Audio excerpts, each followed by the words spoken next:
You have officially tuned into Everyday Idiots. I'm Abel. I'm Christina. This is a podcast where we'll talk about The silly side of life, love, and comedy. yeehaw. Good morning, Abel. Good fucking morning, Christina. You look very happy today.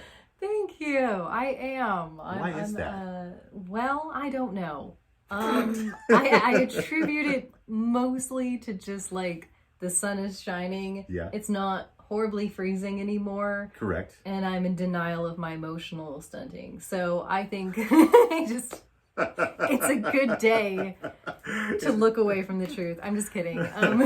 Is emotional stunting a thing? I don't know. Like, is it? I mean it in more of like emotionally stunted, looking away from my problems. Okay, well, this isn't a podcast about your problems, as much fun as they are. But You know what? We're going to talk about some problems, though. We're going to talk about the funny things about some problems. we are? Yeah. Okay. We're going to talk about some kind of funny, relatable stories about being poor. Yeah. Being poor. Yeah, most Being of us. poor sucks. Yes, it does. But it puts you in hilarious situations. Yes, it does. Yes, it does. Oh, now I know why you're so happy today. Yeah. It's because your ears are caffeinated. That's true, you guys. For those of you who are listening to this, because it's a podcast and you're not watching on YouTube, which, by the way, you can go watch on YouTube, I'm wearing little coffee cups as earrings. That's right, folks. I'm going to be wearing pretty much fun earrings almost every podcast. So if you're only listening to this, you're missing out. But we will describe the earrings to you. Don't worry. Yes. Don't.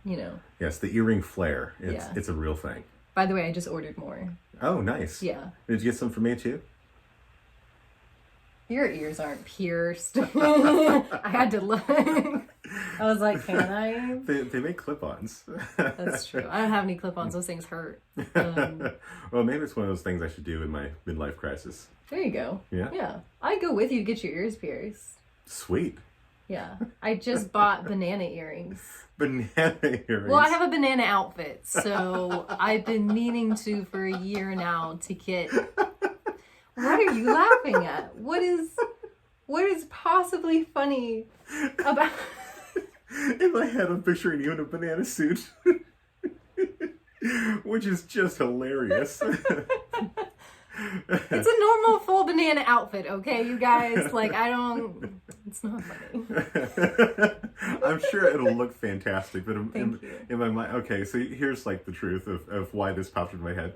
When I went to the turkey trot on Thanksgiving and did that with my daughter and some friends, and it was a lot of fun. Turkey trot? Oh, you don't know what the turkey trot is? Is that a race? It is a 5-miler that they do on Thanksgiving morning. Okay, yeah, I've heard of this. But it's like, no one really takes it seriously. It's all about just getting your body moving before you go and gorge yourself on whatever is on the table on that day. And, but as I was getting close to the end of the race, I had passed this guy in a gorilla suit who was next to a guy in a banana suit. Oh boy. And as I got closer to the finish line, they passed me. They're both running like full on. And the monkey is chasing the banana all the way to the finish line. I don't love like mascots or like sometimes big elaborate costumes like that. I mean, I do, but sometimes they freak me out. But when they start fighting each other, it's the funniest shit. Like a monkey chasing a banana would just make my day. That's the best thing ever. Especially since, and you know when it's the case where they look at each other but they don't know each other. Yeah. But then they see the opportunity and then the monkey Yes. just runs and is like, I know what's happening. It's like, have you ever seen those videos of like the Chick-fil-A like cow fighting, or the chickens from a chicken place like start fighting the cow from the Chick-fil-A? No, they're I've on the not seen street this like one. with the signs. I'm gonna have to look. And that his up. sign says "Eat more chicken," and so the chickens, the people in the chicken costume, just run. It's the best thing ever. Oh, I love that. Okay, so if you were wearing a monkey suit, I would not need a. Oh no! If you're wearing a banana suit, I would not need a monkey suit. You know I have a monkey suit, right? That's how you met me. The first time you ever met me, I was dressed up as a monkey with a top hat. That's right. and I was serving alcohol. You must be so conflicted. Half monkey, half banana. It's hard, you guys. we haven't even gotten to the real topic I yet. know. We're already I'm derailed. sorry. This has been a lot of monkeying around. I apologize. We really slipped on that conversation. We're going to peel out now.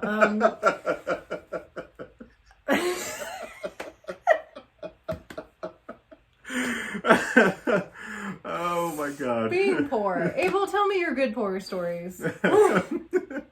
Oh, there's so many of them. Yeah. I grew up like dirt poor. Like, I mean, dirt would have been wealthier than me.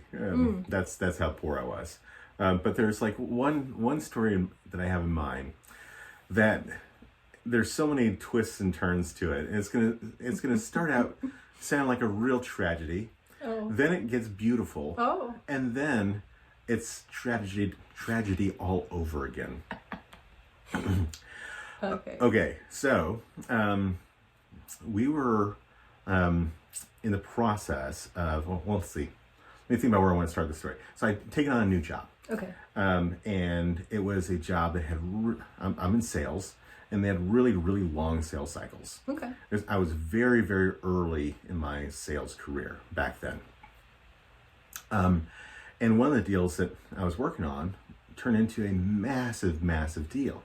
Now, I was not the sales rep on the account. I was part of the account team.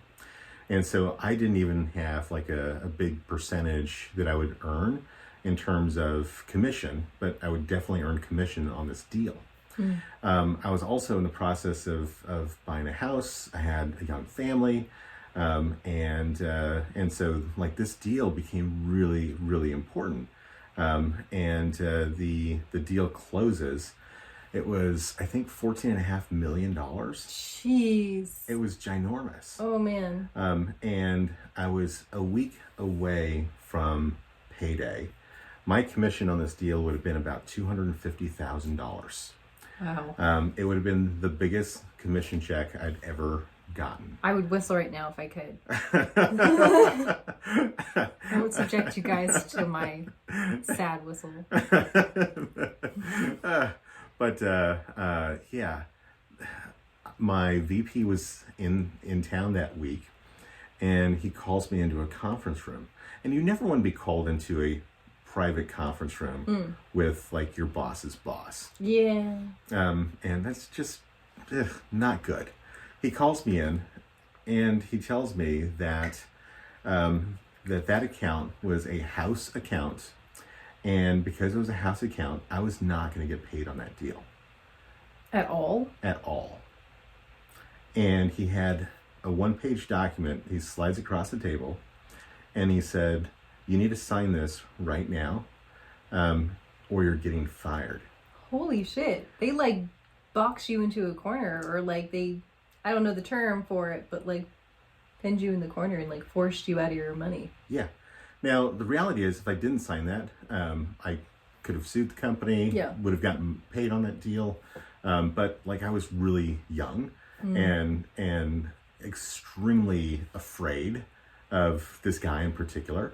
And so I signed it right then and there on the spot. I left that room. I called my boss. My boss didn't even know about this. And I told him I got to go home.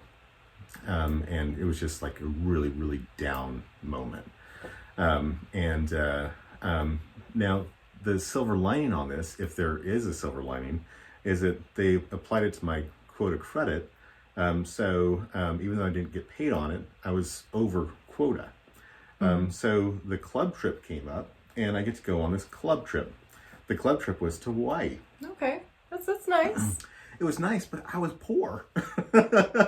Oh, so they're basically like, we'll put you on this trip, but like, good luck paying for things in Hawaii, kind of thing. Yeah. Oh So, my gosh. I mean, they're paying for the hotel and for the airfare and for majority of the food, but there was still meals I had to cover. Yeah. There was still like sightseeing and other stuff. Yeah. And so there's still things that I had to pay for.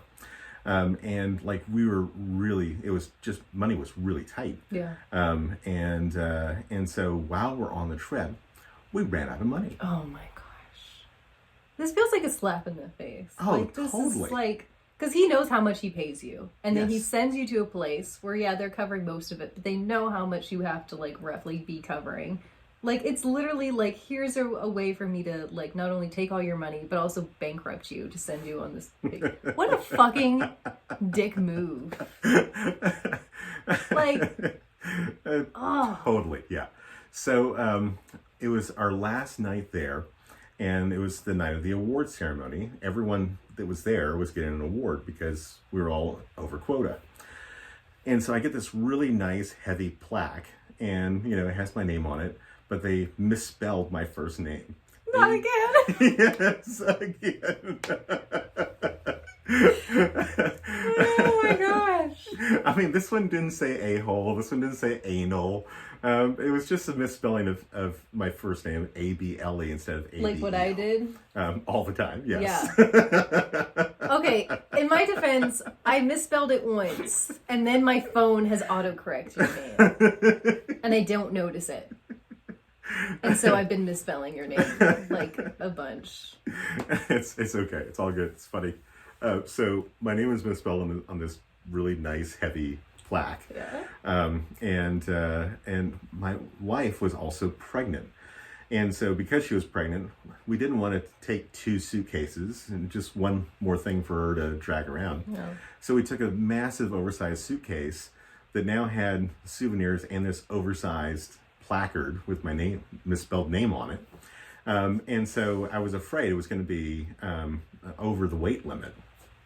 And so we get to the airport, and I had enough miles that I was in the first class line, even though I wasn't sitting in first class. And I noticed that I'm right next to somebody famous. Or the man behind me is someone famous. It was, now you probably don't know who he is. Okay.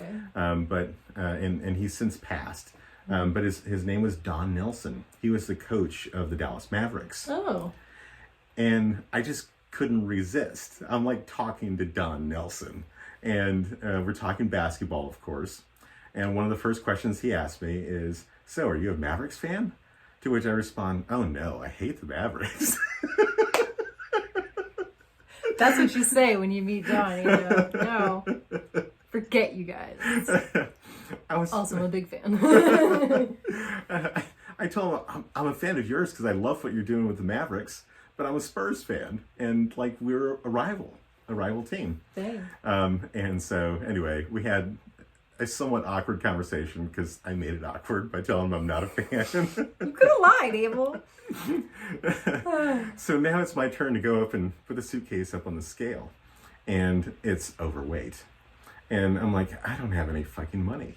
I don't want to pay the $50 extra or whatever the fee was to get this suitcase home. And so right there in the first class line in check-in, in front of the famous guy I just insulted, I unzip my suitcase and I start emptying shit out of it. One of the things is that heavy placard with my misspelled name on it. Good. Throw that in the trash. I literally threw it away. Good. So that was a pretty embarrassing, poor moment for me. And not only that, but it actually got a little bit worse.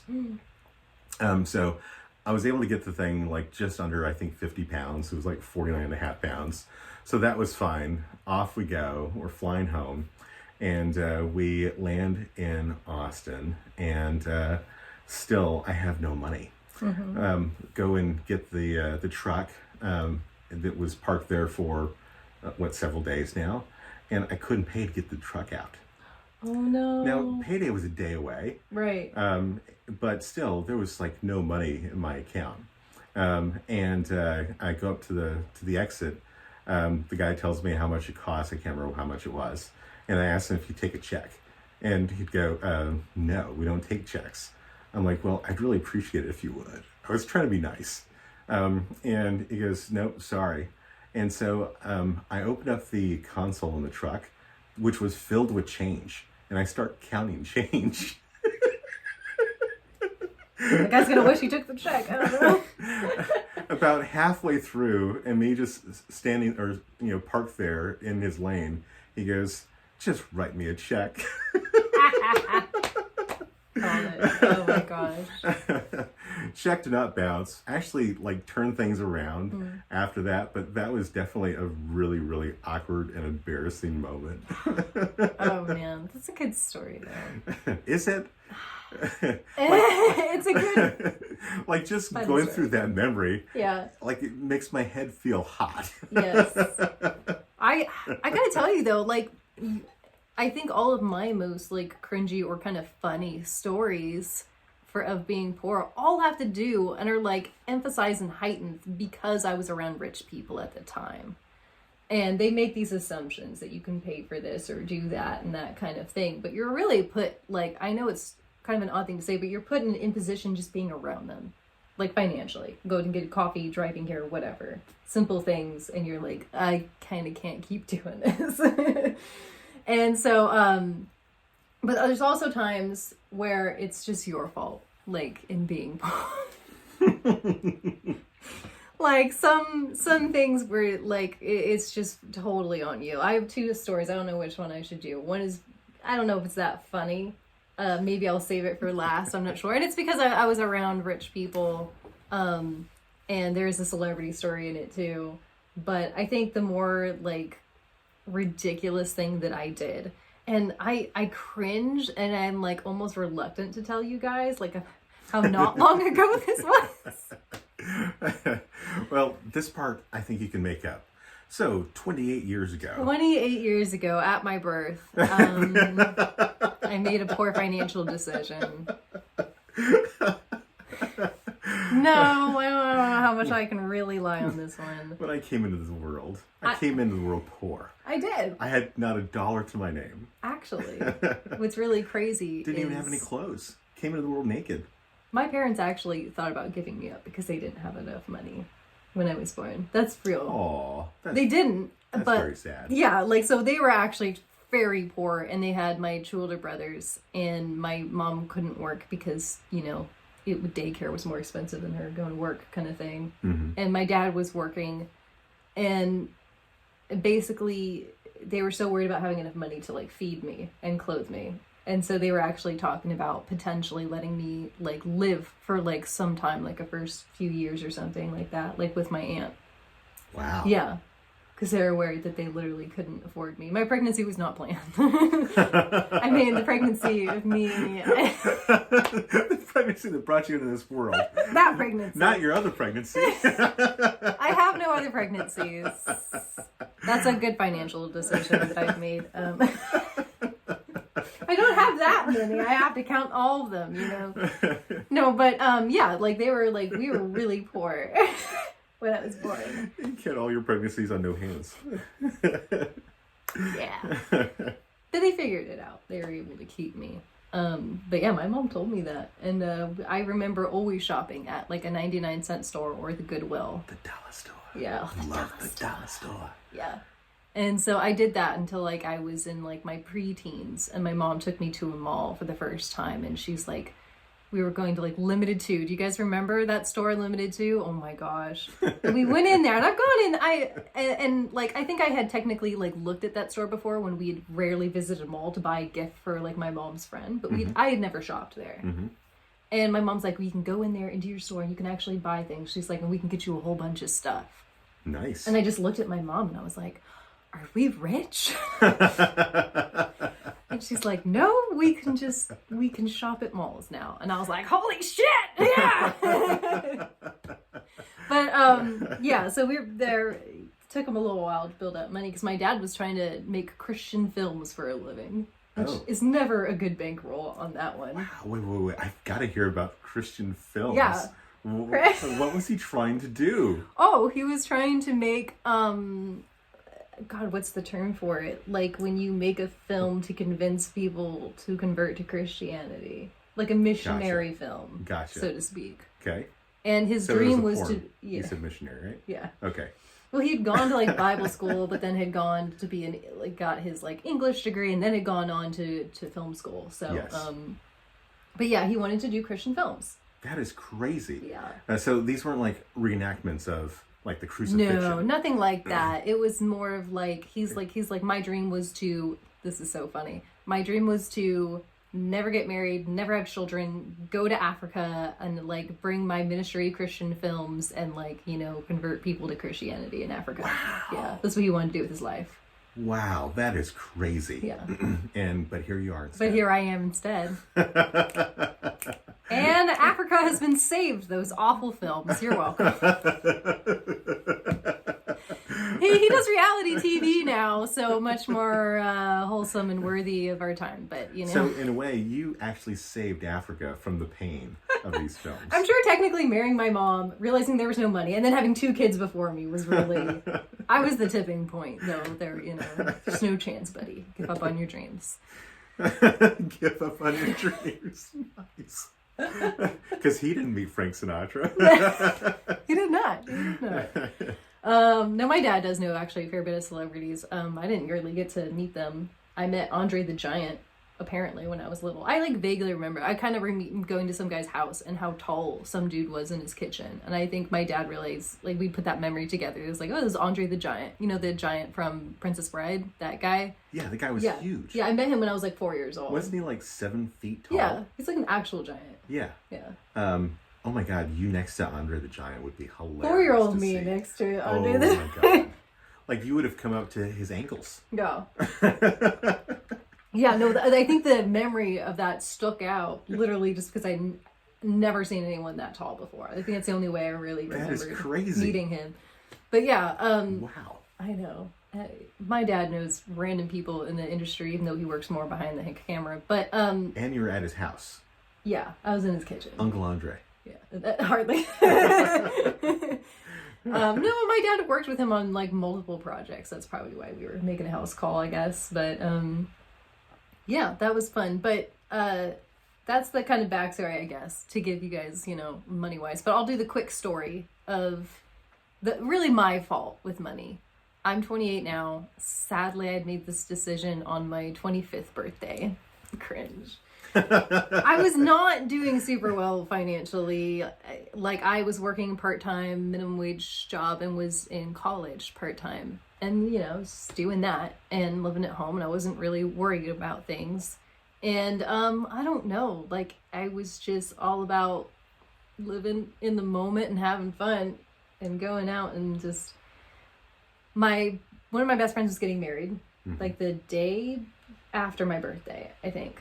So I'd gone out to California for her wedding, and then it was going to be my birthday at the same time. So what I was going to do, I was going to go do my birthday at Disneyland, because I miss Disneyland, because I grew up like an hour and a half away from there. And I'd gone there for my birthday growing up sometimes, and it was just like something I'd really missed after moving to Texas. So I went there for my birthday with my friend out in California who I'd missed, and so we went out to there. And while we were there, like halfway or like later in the afternoon or something, I had run out of money. At Disneyland. At Disneyland on my birthday. Now, at that moment, was it still the happiest place on earth? It became slightly more stressful.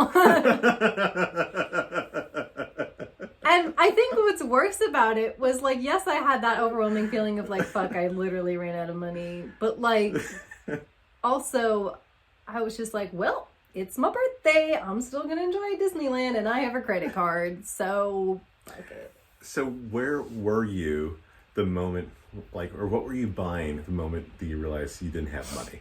Probably something stupid. I don't know what I was buying. Probably, like, some Mickey ears or pretzel. And, like, I think a card had gotten, like, declined or something. And then I went and checked my balance. And there was just, like, $2 or something ridiculous in there. And I haven't been in Disney, well, let's see. I haven't been in Disneyland in forever. Yeah. I've been more recently into Disney World. But I remember, and this is years and years and years ago, more than 3 years ago now, everything cost a minimum of $16. Yeah. Like, yeah. $16 was the cost of, like, a drink. Yeah. And then everything went up from there. So insanely expensive and ridiculous. It honestly is. I've never been to Disney World, but I can only imagine with, like, Epcot and everything and all the food, like, it's gotta be just, like, really expensive. And probably more expensive than Disneyland, if I had to guess. But yeah, it's stupid pricey. So like I had like $2 or something like in my account, and I don't think I ever had like another bank account. That was like it. That was like my money, and I was like, well, okay, I have a credit card. I guess I'm just gonna use that and have my paychecks come in hopefully the right amount of time. But yeah, I don't think I'd ever been that irresponsible financially as an adult as that day. Yeah, it was kind of embarrassing, but it's also bad that I was just sort of like, I'm just gonna continue, like maybe spend slightly less the rest of the day. And I had faith for other things, like getting home and like the next like, few days and stuff, but like I was just trying to be more minimal about it. And Right. But it was fine enough. I think I had to borrow like a small amount of money from my dad, like in between paychecks when I got home. But I had a realization not too long after that where like my dad was like, this is just so irresponsible. Like you need to like save your money and like stop spending like this. And I was like, I'm really sorry. So I did really turn that around, and I promise I'm not the same broke bitch now. And I started working full time at a bank. Like it's changed, you guys. And when you're in the bank, you had access to all kinds of money. Yeah, I did. I could spend their money in good. Just kidding. Just a quick trip into the vault and problem solved. So many more problems accumulated. Yeah. Oh, the bank life. Yeah. I always make jokes too when people are like, like, oh, you could do this or you could steal from that. Sometimes people occasionally make a joke, like people leaving cash out or whatever. And I was like, man, if I were to ever have stolen money, it would have been back when I worked at a bank. That would have been the time. Even then, that would have been pretty hard. Turns out that's actually the more common way banks get robbed. It's by the employees. Yes. So yeah, I could see that happen. Yeah, it still would be really difficult to do, honestly, and like not worthwhile. Right. Well, my daughter was telling me, my daughter Nina was telling me the other day that one of her teammates just got fired from their job. She works at a local restaurant, and what this guy was doing was he would put in these large catering orders, and then at the end of after he delivered that order, he would refund it, but he would refund it to his card. And I think they came up with $6,000. What? I don't know how many transactions that is, but probably a lot of transactions, and just refunding onto his card. Like, I didn't even know they could do that. They had to use the same exact card. Yeah, typically. But he was scanning the restaurant, and they finally caught him, and he's fired. Dang. That's wild. Well, that's just not smart. No. That's the thing. Is like, if you're smart enough to like really pull off like stealing money in one form or another, then you're smart enough to make that money. Like, just, you know what I mean? Like, you're intelligent enough to get like a good paying job. Yeah. Granted, you might not have all the access to get that job, and that's a more social systemic issue, but like economic as well. But right. You know what I mean? It's not worth it. Now, what would have been funnier is if he had given himself gift cards, yeah, like a store credit. But like, why would he do that? Because he had access to all the food already. Yeah, that's true. But then you give him out, he could sell them.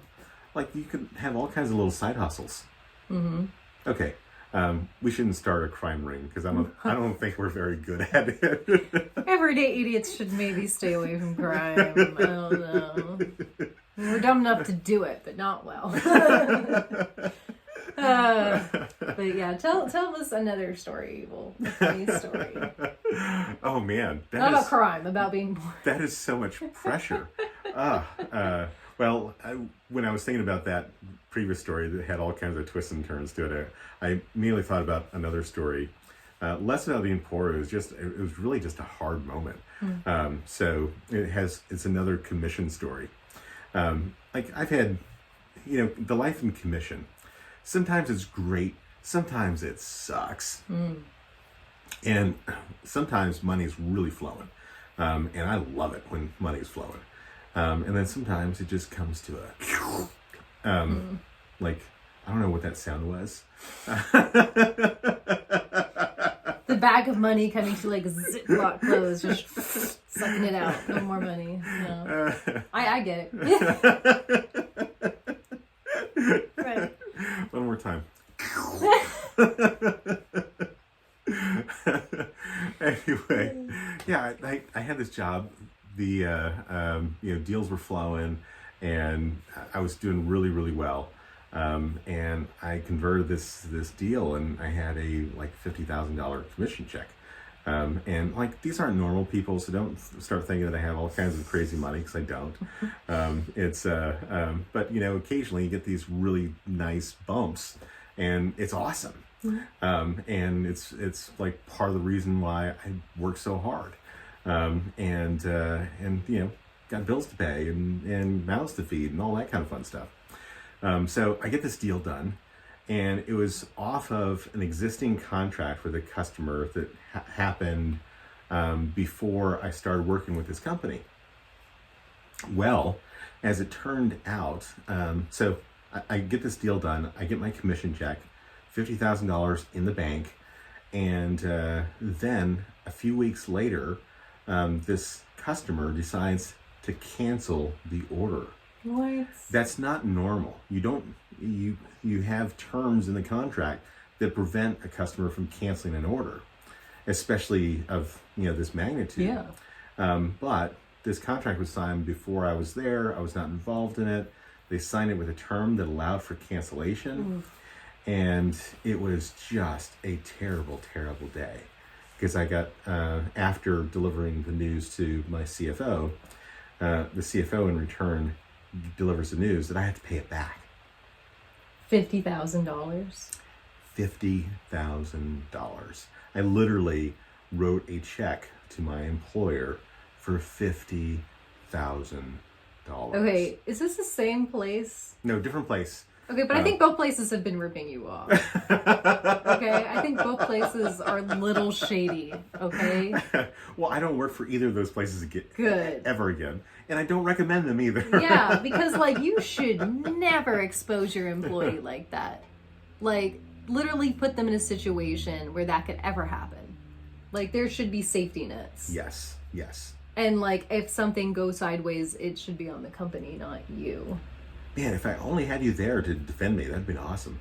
I should have been like a writing that lawyer or something, or just, I don't know, just someone who comes in and kicks down the door and is like, no, not today. If only you would have brought Andre the Giant with you too. Not today. It's what she said. Wasn't he in a movie with Arnold Schwarzenegger too? Probably, yeah. Like both those dudes are huge, and I remember, gosh, it was like, I think like the Conan movie or something like that.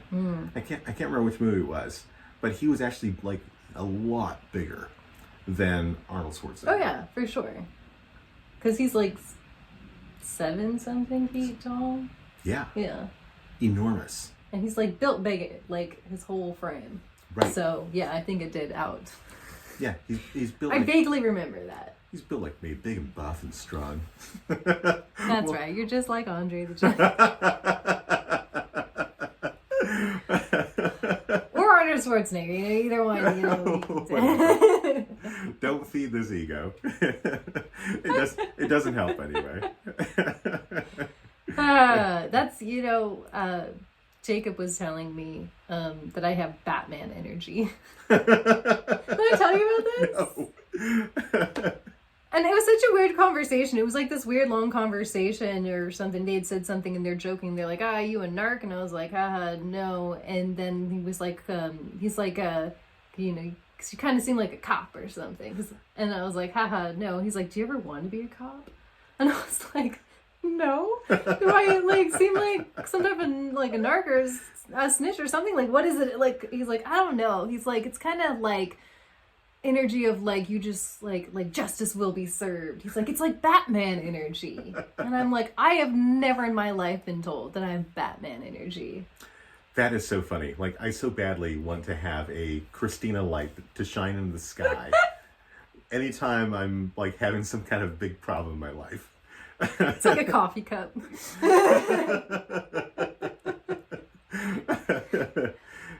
Caffeinated justice. And have you like just fly down here in your Batmobile Yeah. and come to the rescue. Yes. That would be amazing. And all it is I just bust out of there and just like over the top Karen of like, no, you can't do that. Not today. Not on my Christina caffeinated watch of justice. Absolutely not. You will pay your employees fairly. I guess that's the opposite of a Karen. But like, you know what I mean. Just like no business being there, just yelling at people. But You'll do the right thing. Did you ask Jake why he said Batman and not Wonder Woman? No, and Captain I need America? to exactly. I need to ask him. I was like, why didn't you say Wonder Woman? She's almost more like justice. Yeah. But I think it's because Batman's like a vigilante, like has no business necessarily being a superhero. Just decided to be one and will serve justice. I don't know. Yeah, but he's like a rich white dude. I want to be a rich white dude. If only, man. If only. Instead of being an amazing Amazon? No. No. I'll always pick to be Wonder Woman. Wonder Woman's a badass.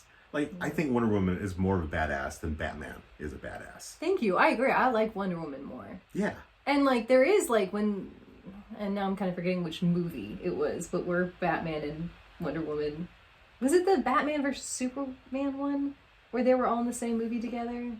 I don't remember. I'm terrible. I know I'm having a bad memory now, but plus a lot of those movies are kind of similar to other movies that they do, so it's occasionally hard to tell apart. But anyways, they're kind of like talking about Batman's character in the film and in Wonder Woman's, and it was like very clearly like she has like this like I almost want to call it like a Christ-like like pure type of like goodness and energy that is like completely like caring for the people. And Batman has a more like real to do, like I'm a person who's been through some shit trying to take care of people and it's like not, you know, fully good and wholesome. And it like put things into question, but like it also like and he had a crush on her too in the movie. Well, who wouldn't? Doesn't everyone have a crush on Wonder Woman? Yeah. But like he has, I wish I could remember the line, but he has this moment where he kind of like verbally like acknowledges that she's like a better person. Right. And that he admires her like, you know, sense of justice and goodness, and that he wishes he could have that. Yeah. So. Well, you know, Batman, he's also very deceptive. Wonder Woman has like that rope of truth or whatever it's called. Yeah. That's a good one. Making people tell the truth.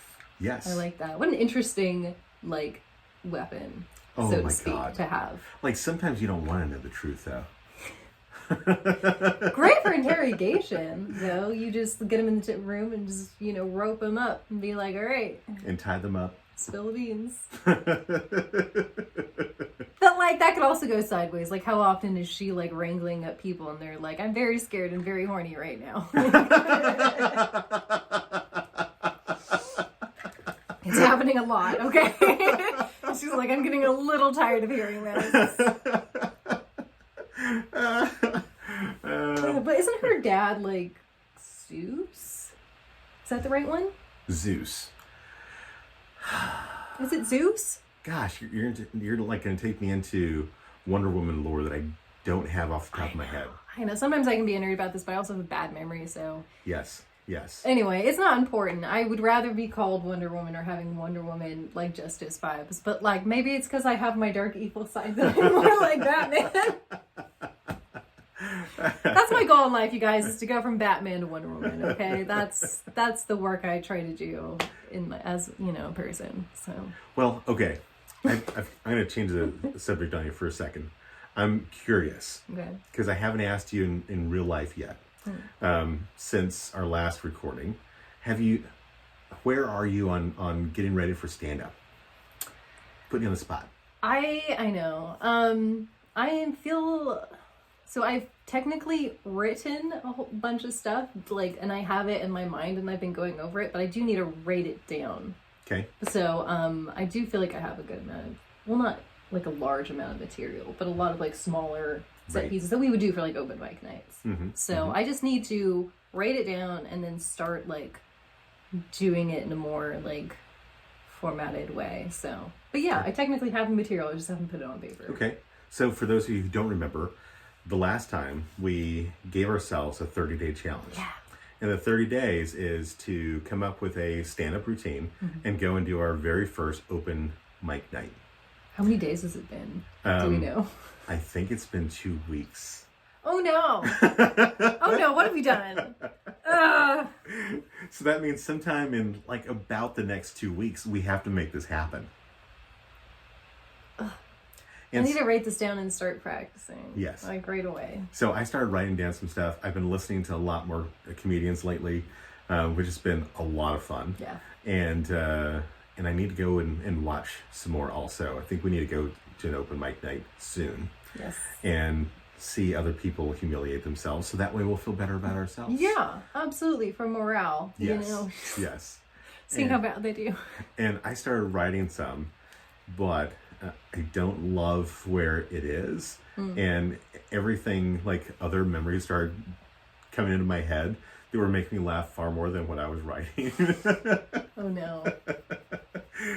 See, in my mind, I have the material and I can see myself performing it. So I've been rehearsing it mentally. Okay. And my fear is like, I'm going to write it down. It's going to look weird as shit. And then I'm going to make myself physically do it and go through the motions. And it's just going to be so not funny. Oh, I can hardly wait. It's going to be so bad. Okay, so I think like this coming week, just kind of playing this on the fly here, we got to go and listen to an open mic night. And then next week, we've got to either be on stage or it's got to be scheduled. And there's an open mic night every night of the week just about in Austin. So this isn't like, it's not like we have to wait for a blue moon. No. We just have to get ourselves over the hump. Overcome our fears and be terrible in front of a bunch of people that we don't know. I mean, we can do this, Abel, right? We're idiots. We can do that. As I think about it more, I don't think I'm going to invite anybody. Right? Maybe not the first time. No, I think I've got to do it a couple of times. Yeah. Like, gauge the badness of my terrible lack of real comedy skills before I'm like, hey, why don't you come on? It'll be a great time. Buy some drinks and, like, party on. Yeah, I'm just not there yet. I'm excited and very nervous, actually. I don't love the whole 2 weeks thing, since I haven't written anything down technically, and I haven't like walked around my room rehearsing it. Okay. Well, we can confirm and check the calendar to see when that actually was. We'll figure it out. But the gauntlet has been dropped. We just have to go and do it. Oh, yeah. Oh, clock is ticking. Pray for us, you guys. Pray for us. And if you don't believe in prayer, then laugh for us. Or that would be great. Light a candle for us. It doesn't have to be a Jesus candle. There's all kinds of different candles. Set out some potpourri for us and put a little fan behind it. Just do something for us because we need your support. Yeah, we do. Because we're not funny people. No. We're idiots, you guys. What are you not getting about this? We're extremely silly people, but talented in the funny ha-ha world. We'll find out. On a stage with a mic. Once again. That sound seems very, very appropriate. I don't know why. It's making me think of the nervous poos.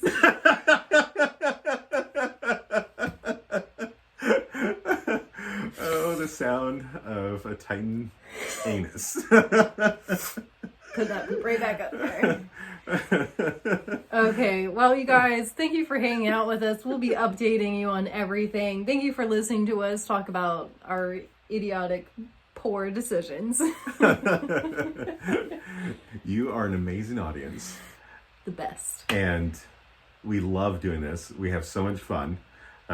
Even those awkward moments telling stories about ourselves that are really embarrassing. Yeah.